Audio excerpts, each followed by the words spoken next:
पूरी संपत्ति का मालिकाना हक। और केवल इतना ही नहीं, अगर भारत के अंदर निवेश की बात की जाए तो ये आंकड़ा करीबन 32% है। Hello guys, welcome to our channel. और आज हम लेके आए हैं what if Muslims boycott Indian economy.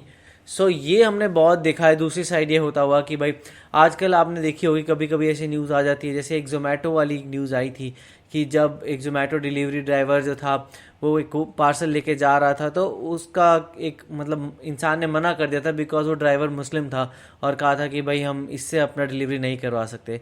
और ऐसा कई बार ऐसा टैक्सी में भी देखा गया है कि जब ऊबर करवाई गई है तो अगर उसमें देखा गया है कि वो मुस्लिम ड्राइवर है तो फिर कुछ लोग उसको रिफ्यूज़ कर देते हैं।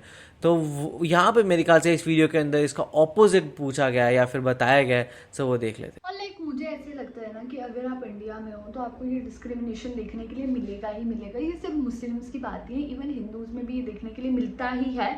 स्पेशली अगर फॉर एग्जांपल हमारे कोई वर्कर्स आता है, ठीक है, मेड आती है, तो हम लोग वही प्रेफर करते हैं। मोस्टली लोग प्रेफर करते हैं कि जो उनकी मेड हो, है ना, वो शेड्यूल कास्ट से ना हो, या फिर वो मेड पूरा घर या फिर जो खाना बनाती मेड हो वो मतलब सफाई नहीं करती हो। तो ये सारी चीज़ें हमारे को देखने के लिए मिलती है। एंड ऑब्वियस सी बात है कि जो इंडिया है, हम सभी जानते हैं कि ये यहाँ पे मतलब कि हर कम्युनिटी के लोग रह रहे हैं। ऑब्वियस सी बात है कि अगर मुस्लिम जो कम्युनिटी उन्होंने बॉयकॉट कर दिया इंडिया को, तो डेफिनेटली इंडियन इकोनॉमी पे बहुत ज़्यादा उसका असर पड़ेगा। तो बाकी देखते हैं ये क्या बोलते हैं मतलब विनय दुबे, और हमने इनकी पहले भी वीडियो देखी थी, वो काफ़ी ज़्यादा इन्फॉर्मेटिव थी। तो देखते हैं ये वाली वीडियो भी कैसे होने वाली है, वही देख लेते हैं कैसा होगा। तो आप भी देखो, हम भी देखते हैं। Let's start. नमस्कार दोस्तों, मैं विनय दुबे मुंबई से।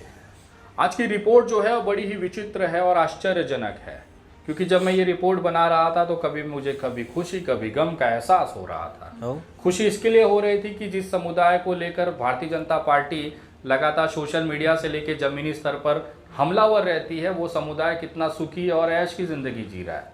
दुख इसलिए हो रहा था कि भारतीय जनता पार्टी जिस समुदाय को अपने कंधे पर बिठाकर सपने दिखा रही है, वो समुदाय वास्तव में दाने दाने को मोहताज हो रहा है। आज जो रिपोर्ट मैंने बनाई है वो भारत के वित्त मंत्रालय की वेबसाइट से ली हुई जानकारी और तथ्यों के आधार पर बनाई है। और आपने सुना होगा सोशल मीडिया पर लगातार बार बार मुसलमान समुदाय को, इस्लाम को गालियां दी जाती है और उनके लिए एक शब्द का चयन किया गया है जिसे आप पंचर पुत्र कहते हैं। पंचर पुत्र वो अपमानजनक शब्द है जिसमें मुसलमान समुदाय के लोगों को अपमानित करने के लिए बीजेपी आईटी सेल इस्तेमाल करती है। उसमें उनको ये बताने की कोशिश की जाती है कि तुम्हारे बाप दादाओं ने इस देश में केवल पंचर बनाए हैं, तो तुम भी पंचर बनाकर अपनी औकात में रहो। लेकिन जब इनकी औकात को वित्त मंत्रालय की वेबसाइट पर देखने गया तो मैं एकदम हतप्रत हो गया। मैं आश्चर्यचकित हो गया कि क्या वास्तव में भारतीय जनता पार्टी इतना बड़ा झूठ अपने कार्यकर्ताओं और देश के लोगों को बताना ही, क्या ये जानकारी सार्वजनिक नहीं हो पाती? क्या कोई सोशल मीडिया यूट्यूबर या फिर समाचार चैनल इस मामले को, इस रिपोर्ट को प्रदर्शित क्यों नहीं करता? शायद ये अगर मीडिया और जनता के बीच में आ जाए तो शायद भारतीय जनता पार्टी का ये जो भ्रम है कि मुसलमान दाने दाने को मोहताज है, खून के आंसू रो रहा है, नरेंद्र मोदी जी ने मुसलमानों का नट टाइट किया हुआ है, शायद ये भ्रम टूट जाएगा और देश को जो असली हकीकत है वो दिख जाएगी। आपको ये भी सुना होगा पंचर पुत्र के साथ साथ कि लगातार भारतीय जनता पार्टी के जो कार्यकर्ता हैं वो मुसलमान और इस्लामिक बहिष्कार की बात करते हैं। इसका मतलब ये है कि कोई भी इंसान जो सनातनी हिंदू भाई है वो किसी भी मुसलमान के साथ में कोई भी आर्थिक व्यवहार नहीं करेगा, उनका आर्थिक बहिष्कार करेंगे, जो मैं इंट्रो में बात कर रहा था, आर्थिक तौर पर कमर टूट जाए और वो दाने दाने को मोहताज हो जाए। लेकिन क्या ये गलत चीज है कि अगर मुसलमानों ने इस देश के अंदर यही ट्रेंड अपना लिया, अगर मुसलमानों ने भी आर्थिक बहिष्कार की घोषणा कर दी तो उस समय हमारे भारत की स्थिति क्या होगी? क्या हमारे देश का जो आर्थिक रीढ़ है वो टूट जाएगा? क्या हिंदुओं द्वारा इस तरह के जो आर्थिक बहिष्कार का जो आह्वान किया जाता है, क्या वो हकीकत हो सकता है? इसी का विश्लेषण इस वीडियो में करने की कोशिश की है। भारत के अंदर मुसलमानों की जो आर्थिक स्थिति है, आज तक इसके ऊपर कोई भी रिपोर्ट आपको यूट्यूब चैनल या फिर समाचार चैनलों पर नहीं मिलेगी।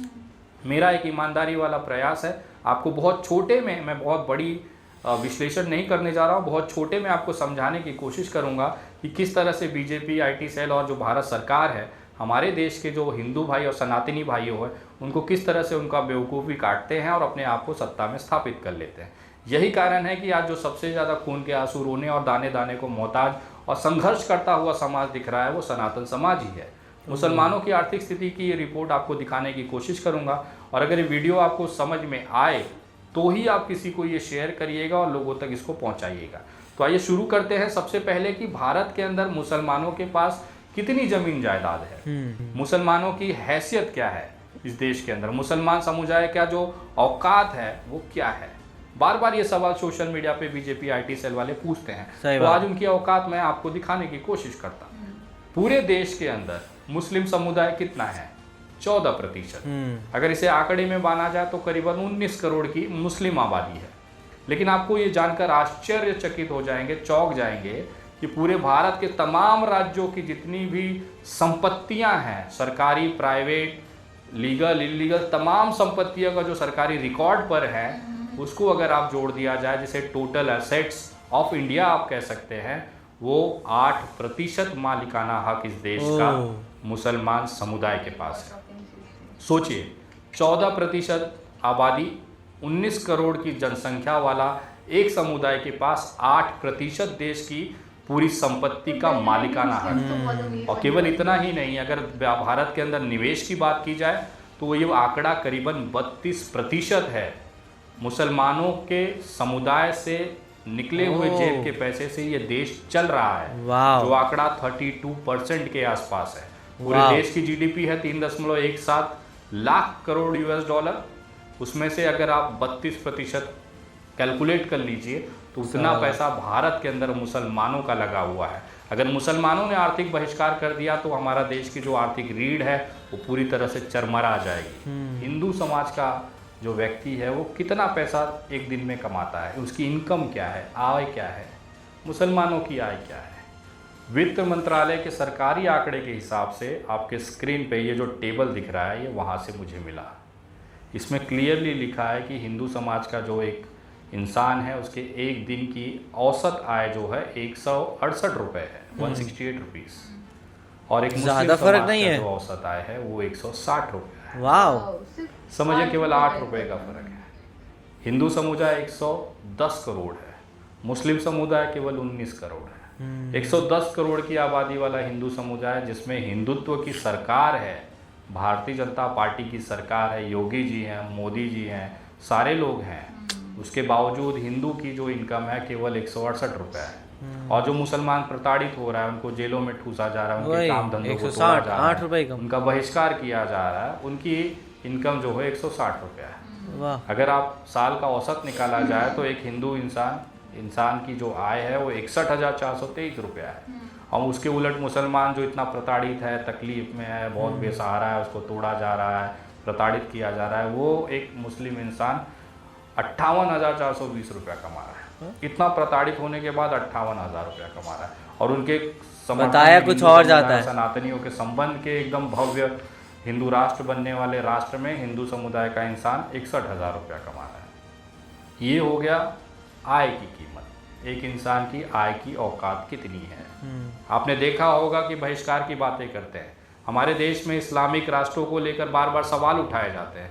हमारे देश के बहुत से जो गरीब पिछड़े राज्य हैं, वहाँ से लोग इस्लामिक देशों में काम करने जाते हैं। मैं जो रिपोर्ट अगला आपको दिखाने जा रहा हूँ, इन्हीं मजदूर लोगों, विदेशों में, खासतौर पे गल्फ कंट्रियों में काम करने वाले लोगों की मेहनत का है। आपको अंदाज़ा भी नहीं होगा कि इस गल्फ कंट्री में जो काम करने वाला बिहार का एक मजदूर है, वो कितना पैसा भारत के GDP में जोड़ता है। इस्लामिक देश, खास तौर पर UAE, सऊदी अरब, कुवैत, कतर, ओमान, ये जो कंट्रियां हैं, जो इस्लामिक गल्फ कंट्रियां हैं, यहाँ पे हमारे भारत के लोग जाते हैं, वहाँ मजदूरी करते हैं, नौकरी करते हैं, काम करते हैं, और वहाँ से पैसा जो भारत आता है उसका एक आंकड़ा दिखाने की कोशिश करता। UAE से 13.826 बिलियन $, आता है, सऊदी अरबिया से 11.23, कुवैत से 4.58, अभी कतर का बहिष्कार करने निकले थे टटपूजिए, $4.143 बिलियन कतर से हर साल भारत के अंदर आता है। अगर ओवरऑल और गल्फ कंट्री की बात करें तो 2022 में 79 बिलियन $, करीबन $90 बिलियन भारत के अंदर गल्फ कंट्री, खास तौर पर इस्लामिक देशों से भारत में आया है। और ये जो $90 बिलियन का आंकड़ा है, ये 3% GDP को कब्जा करके रखता है। मतलब जो भारत का निवेश है 32%, उसे साइड कर दीजिए, उसके अलावा 3% और जो सिर्फ इस्लामिक देशों से भारत के अंदर आता है, जिसका आंकड़ा 3% है। 89 बिलियन ज़्यादा नंबर हैं आपको। अगर आसान भाषा में मैं कहूं तो हमारे देश के जो दूसरे नंबर के सबसे अमीर उद्योगपति हैं मुकेश अंबानी, वाह, उनकी जो पिछले रिकॉर्ड के हिसाब से उनसे जो भी ज्यादा संपत्ति दिखाई गई थी वो 88 बिलियन डॉलर थी। मतलब विदेश देश पूरा नेटवर्थ मुकेश अंबानी की औकात अगर आप बात करेंगे तो 88 बिलियन डॉलर थी।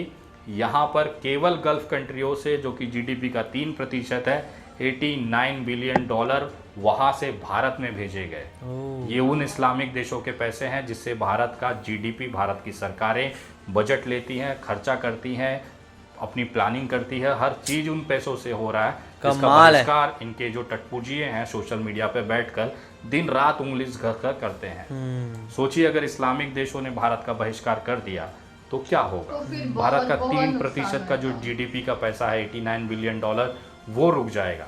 भारत में अगर मुसलमानों ने बहिष्कार कर दिया आर्थिक, तो 32% जो निवेश है भारत के जीडीपी के अंदर, पूरे आर्थिक विश्व के अंदर, वो टूट जाएगा। सही बात।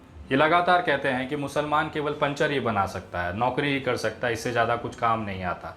आइए मैं मिलाता हूँ कुछ ऐसे पंचर पुत्रों से जिनको देखने के बाद आपकी आंखें फट जाएंगी, और ख़ास तौर पर जो सच्चा सेकुलर भारतीय इंसान होगा उसको गर्व की अनुभूति होगी कि मुस्लिम समुदाय भी किस तरह से देश हित के अंदर देश को आगे बढ़ाने में अपना योगदान देता है। भारत में आईटी इंडस्ट्री का जो सबसे प्रणेता माने जाते हैं, जो पहली बार भारत के अंदर आईटी को एकदम बड़े विश्व लेवल पे लेके गए, वो इंसान एक मुसलमान था। उनका नाम था अजीम प्रेमजी। ये वही पंचर पुत्र है जिन्होंने विप्रो का एक स्थापना किया और वहां पर लाखों की संख्या में लोगों को रोजगार दिया। इस पंचर पुत्र ने नहीं सोचा कि जो मेरे यहाँ नौकरी कर रहा है वो हिंदू है या मुसलमान है। इस इंसान के सिर्फ एक वैश्विक दिमाग की वजह से, एक बड़े सपने की वजह से आज विश्व के जो बड़े बड़े आईटी कंपनियां हैं उन्होंने भारत की तरफ देखना शुरू किया।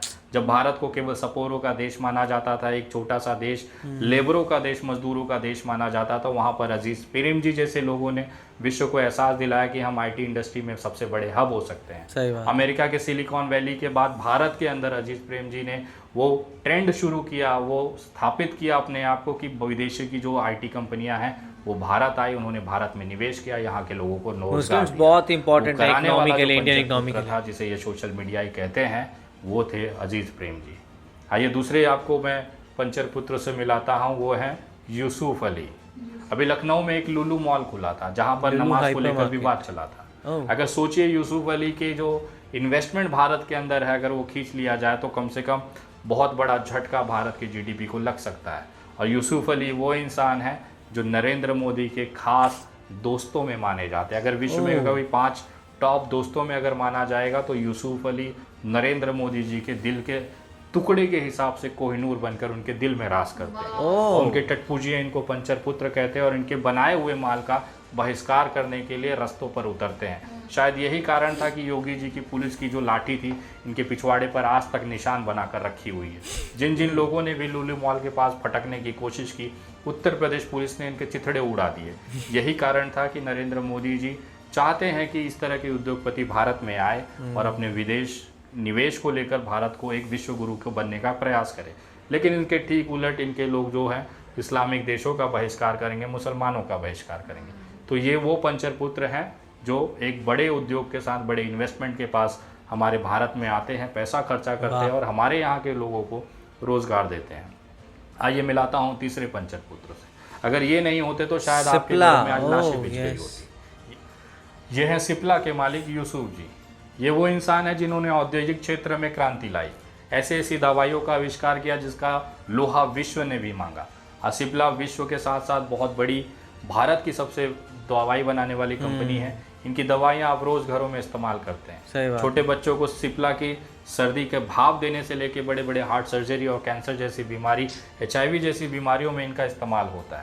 शायद यही कारण था कि ये पंचर पुत्र को भारत सरकार ने पद्मा अवार्ड से सम्मानित किया और आज इन्हीं की दवाइयों की वजह से हमारे देश के भारतीय जनता पार्टी के कार्यकर्ता, उनके माता पिता जिंदा हैं। लेकिन ये लोग कोई मौका नहीं छोड़ेंगे इन जैसे पंचर पुत्रों को बहिष्कार करने की। आइए मिलाते हैं आपको अगले पंचर पुत्र। ये हैं बड़े हॉस्पिटल चेन है हबील जी, वॉकहार्ट हॉस्पिटल के संस्थापक। एक अस्पताल 20 लोगों के साथ इन्होंने शुरू किया मुंबई के वर्ली में। उसके बाद करीबन आज 7000 स्टाफ के साथ पूरे विश्व में वॉकहार्ट अस्पताल अपने नई टेक्नोलॉजी के हिसाब से और नए नए ऑपरेशन, रोबोटिक ऑपरेशन के नाम के लिए जाना जाता है। इसका आविष्कार करने वाले, भारत में ये क्रांति लाने वाले यही पंचर पुत्र हैं जिनका बहिष्कार ये करना चाहते हैं। ये अपने बाप और दादाओं का इलाज तो वो अखाड़ में कराएंगे, लेकिन ट्विटर पे और सोशल मीडिया पे जरूर लिखेंगे कि इस देश में हम मुसलमानों से आर्थिक व्यवहार नहीं करेंगे।